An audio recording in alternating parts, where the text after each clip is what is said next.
Welcome to Shahi effect. എന്നോട് ചോദിക്കരുത്, പറഞ്ഞവരോട് ചോദിക്കുന്നത് ഏത് വകുപ്പുമായിട്ടാണ് റൂൾസ് ഓഫ് ബിസിനസ് പ്രകാരം ആലോചിക്കേണ്ടിയിരുന്നത്. അവര് പറഞ്ഞില്ലെങ്കിൽ നിങ്ങളുടെ അഭിപ്രായം അങ്ങനെ ഫയൽ വന്ന് ആരുമായിട്ട് ആലോചിക്കും. പറയാറ് സാധാരണ നടപടിക്രമം പുതുതായിട്ട് സാമ്പത്തിക ബാധ്യത ഉണ്ടാക്കുന്നതാണ് ഇത്തരം വകുപ്പുമായിട്ട് ആലോചിക്കുന്നത്.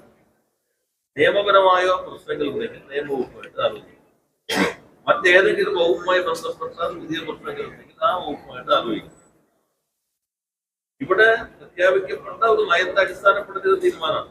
അതിന് കൂടുതൽ വേണമെങ്കിൽ നിങ്ങൾ ബന്ധപ്പെട്ട വകുപ്പ് മന്ത്രിയോട് ആരാഞ്ഞാൽ കുറെ കൂടി വ്യക്തത വരും.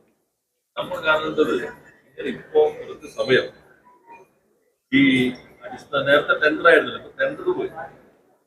വ്യവസായം തുടങ്ങാൻ ടെൻഡർ വിളിക്കണം എന്ന് ലോകത്ത് ആദ്യമായി ആവശ്യപ്പെട്ട എന്തുകൊണ്ട് ടെൻഡർ വിളിച്ചില്ല എന്നൊരു ചോദ്യം മണിക്കൂറുകളോളം നിങ്ങളും കൊണ്ടാടി.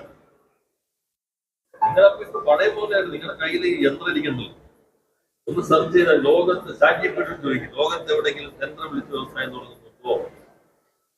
ഏറ്റവും ചുരുങ്ങിയത് അതെങ്കിലും ചെയ്തിട്ടുണ്ട് നിങ്ങൾ ചോദിക്കുക. അത്ര സമയം നിങ്ങൾ കളയരുത് കാഴ്ചക്കാരുടെയും വായനക്കാരുടെയും.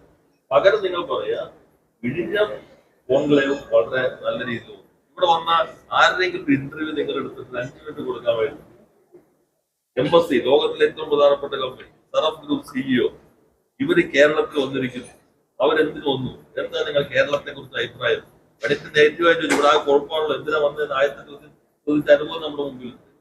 അങ്ങനെ നമുക്ക് കുറച്ച് സമയം അത്തരം കാര്യങ്ങൾ കൂടി ചെലവഴിക്കാൻ കഴിഞ്ഞാൽ ഫെബ്രുവരി 21, 22 കുറെ കൂടി നല്ല ഇൻവെസ്റ്റ്മെന്റ് കൊണ്ടുവരാൻ സഹായകരമായിരിക്കും. അവർ നിങ്ങളുടെ എല്ലാവരും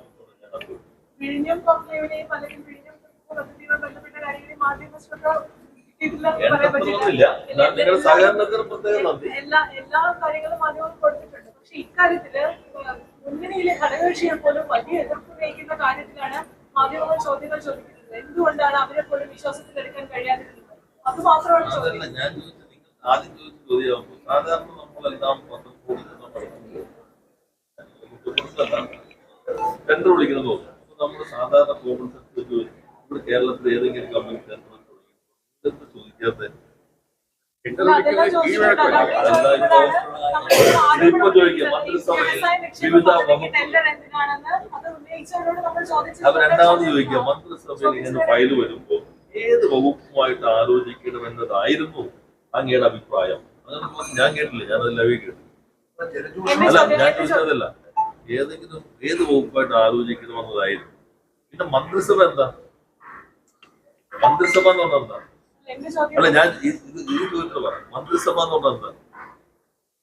എല്ലാ വകുപ്പിന്റെയും മന്ത്രിമാർ ഇരിക്കുന്ന സഭയാണ്. അപ്പൊ എല്ലാ വകുപ്പിന്റെ മുമ്പിലേക്ക് എത്തിയ ഫയൽ. അപ്പൊ സാധാരണ നടപടിക്രമം എന്താ? ഈ വകുപ്പിന്റെ മന്ത്രി പറയും ഈ പ്രശ്നം ഞങ്ങൾക്ക് ചർച്ച ചെയ്യേണ്ടതുണ്ട്. ആ വകുപ്പ് അറിഞ്ഞില്ല എന്നല്ല, എല്ലാ വകുപ്പും മന്ത്രിമാരും ചേർന്ന് എടുക്കുന്ന തീരുമാനമാണ് മന്ത്രിസഭാ തീരുമാനം. ഞാൻ നിങ്ങൾ അവരോട് ചോദിക്കുന്നത്, നിങ്ങൾ എഴുതി വിടുന്നതാണ്. ഞാൻ പറഞ്ഞു കുറെ കൂടി ഭാവനയാണല്ലോ കൂടുതൽ. ഇപ്പൊ ഇന്നൊരു പത്രത്തിൽ കണ്ടു വ്യവസായ മന്ത്രി ഞാൻ ആ സ്ഥലത്തില്ല. ഞാൻ പറഞ്ഞ ഞാനില്ല, സ്ഥലത്തില്ല. സ്ഥലത്തില്ലാത്ത യോഗത്തിൽ എന്റെ അഭിപ്രായം കേട്ടു എന്ന് എഴുതിയിരുന്നു. അപ്പോഴോ നിങ്ങൾ ഭാവനയിൽ നിന്ന് കുതറി മാറി വസ്തുതയിലേക്കും യാഥാർത്ഥ്യത്തിലേക്കും കുറെ കൂടി വരണം. അല്ല മിനിസ്റ്റർ, ഈ വിഴിഞ്ഞത്തിന്റെ കാര്യം പറഞ്ഞല്ലോ, ഈ കോൺക്ലേവിന്റെ കാര്യം പറഞ്ഞല്ലോ, മുഖ്യമന്ത്രിയായിരുന്നു ഉദ്ഘാടനം ചെയ്യേണ്ടിരുന്നത്. ഇത്രയും വലിയൊരു പരിപാടിയായിട്ട് എന്തുകൊണ്ട് അദ്ദേഹം ഇവിടെ വന്നില്ല? ഇന്നലെ അദ്ദേഹത്തിന് തിരക്കിന്റെ കാര്യം പറഞ്ഞായിരുന്നു, പക്ഷെ അദ്ദേഹം ഇവിടെ വരേണ്ടതല്ലായിരുന്നു. ഇന്നലെ തന്നെ കുറെ കൂടി ക്യാബിനറ്റ് നീണ്ടുപോയി. അതിന്റെ ഭാഗമായിട്ട് അദ്ദേഹത്തിന് ഇവിടെ വിമാനത്തിന്റെ കുറച്ച് നിയന്ത്രണങ്ങൾ അതെല്ലാം അത് മാത്രം കൊടുത്തിട്ടുണ്ട്. അതെല്ലാം ഇവിടെ ആർക്കും ഒരു പ്രശ്നമായിരുന്നില്ല. ഈ ഡെലിഗേഷൻ തന്നെ നല്ല കോൺഫിഡൻസോടുകൂടി പോവുകയാണ്. മോശൈക തൃക്കൽ ക്ഷീരമുള്ള രകടിനും ചുവടിലും കൂടുതൽ വിശേഷങ്ങളുമായി വീണ്ടും കാണാം. അതുവരെ ഏവർക്കും നന്ദി, നമസ്കാരം.